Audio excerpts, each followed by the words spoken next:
অসাধারণ একটি ইভেন্ট চলছে 400 রান টাইম ট্রায়ালসের মধ্যে দিয়ে আমরা সর্বপ্রথম দ্বিতীয় তৃতীয়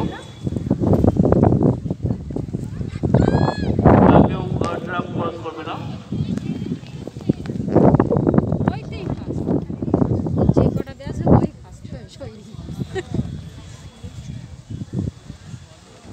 সকলে করতালি দিয়ে উৎসর্গ করবে আমাদের স্বপ্ন আমাদের ভবিষ্যৎ আমাদের গর্ব এটাই আমাদের গর্বিত করবে এই মহাত্মাকে আগামী দিনে জেলা স্তর রাজ্য স্তর জাতীয় স্তরে পদক ফিরিয়ে আনবে